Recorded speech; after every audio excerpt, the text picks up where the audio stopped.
So last time at the last set of Lightning Talks, I basically challenged everybody to start writing more open source games. But I saw in people's eyes, there's no way I'm going to spend 24 hours writing a computer game. So I came up with a challenge, write a game in 5 minutes. Well, it's more like 4 minutes or 40 seconds now, getting close to 4:30. So the first thing you need to do when writing a game is to create a window. So Katie's going to actually do a live demonstration of this. This is not... Yeah? So the first thing we're going to do is create a window. We're using two libraries to do this. One's called Rabbit, and the other one's called Piglet, not Pygame.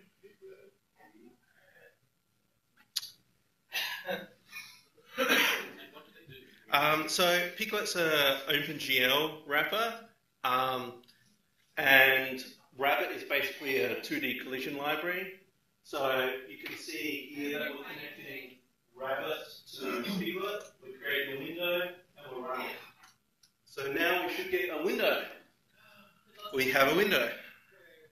And we now have 3 minutes and 30 seconds left to write a game. So the next thing we need to do is put some graphics on the screen. We're going to create a game called Punch the Monkey, or Punch It as it's called.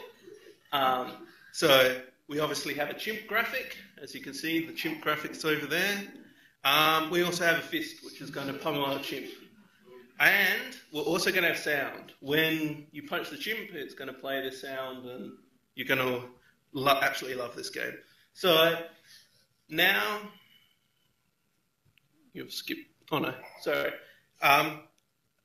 Basically we load the media, then we tell the fist and the chimp to be put at 050, and then we basically tell it to draw. We clear the window first, and then we render it, and then we flip the thing. So when Katie runs it, we should have a chimp and a fist kind of in the corner. So the next thing we need to do is make the hand move when you move the mouse. So here we're going to use the mouse part of Piglet.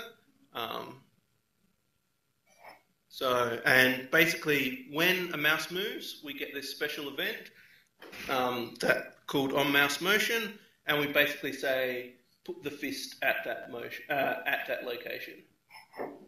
You can also get the dy dx, but it's much easier just to put it exactly where it says.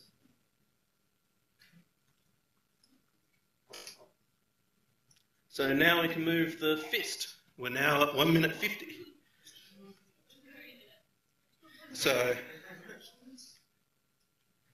the next thing we're going to do is make the chimp move. This is where Rabbit's really helpful. It basically, we're going to tell it to do a linear interpolation of between one side of the screen to the other side of the screen, and when it gets there, do it reverse. We have to connect the Piglet clock to the Rabbit clock, and that's what the clock.schedule add time does. So now if we run this, we should have a moving chimp back and forth. So we can't punch it yet. That's the next thing. So the next thing we're going to do is we're going to connect basically mouse press buttons, and we're going to do some collision detection, and in theory we should be able to punch the chimp then. So here we're using Rabbit again. We're using a thing called axis aligned bounding box collision. Oops. No, that's me going wrong. Axis aligned bounding box collision, and we're doing it between the chimp and the fist, and it returns a list of the things that collided. So lists are implicitly true. We're going to play the sound we had before, and then we are going to basically make the chimp angry, and we're going to stop the chimp. So if we run it now, we have a chimp.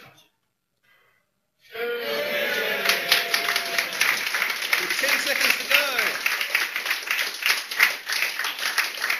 So if you want to copy the code, you can get it from our location there. There's plenty of things you can extend this to. And in August, we will be doing a more full tutorial that you can come along to and actually learn how to create much more better games than Punch the Chip. Thank you very much.